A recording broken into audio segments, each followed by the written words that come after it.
Pushed to the very brink by drought-induced famine. A dead donkey lies submerged in the channel where people are scooping water to drink. Watering holes are getting deeper. Some here might not make it through. Others are bloated. These men who'd walked for 4 days to get supplies. Her name is Noor. Told she's thirsty, desperately hungry. They say they'll have to dig down 2 meters to find a drop. Starvation, lack of water, massive civil war. We were even raided here at this water point. A woman was shot dead here on that day. Where a water tank lies empty, destroyed in a fight for the final few drops. This area on Africa's continent is on the brink of disaster.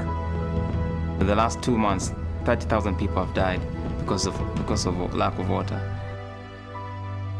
Nearly 2 million children die each year due to unclean water.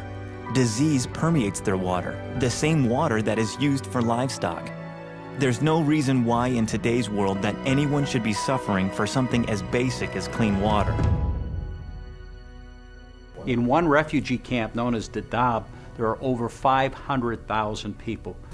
They've created their own community because the pressure in the main camp is so great.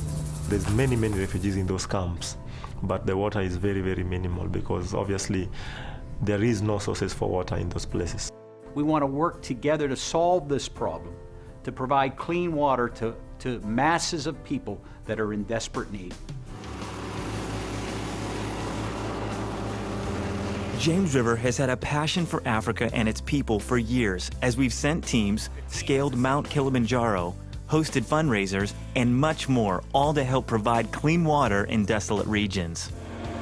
6 years ago, I had the privilege of going with World Serve International out to East Africa to dedicate the very first rig we helped purchase. Those rigs now have drilled literally hundreds of water wells. The number of people that are being served it's in the hundreds of thousands now. And that would not have been possible unless God's people got together and said, we're going to do this, we're going to give, we're going to make this possible. But what could happen if we did it again? Another rig, this time in northern Kenya, where the need is greater than ever. We have been presented with an amazing opportunity where every dollar we give is matched, doubling our efforts to make an impact.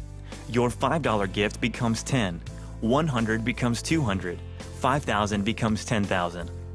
The purchase of this new drilling rig, along with its support equipment, will save thousands of lives year after year. Jesus says to give a cup of water in His name.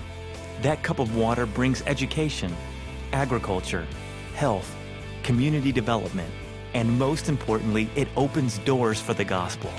James River is tied in to providing people clean water because clean water opens the door to for people to hear the message of the gospel. Because people can see the solutions that the church is providing, not just promising them a heaven that they're not, they are not going to today, but it also brings that heaven down here.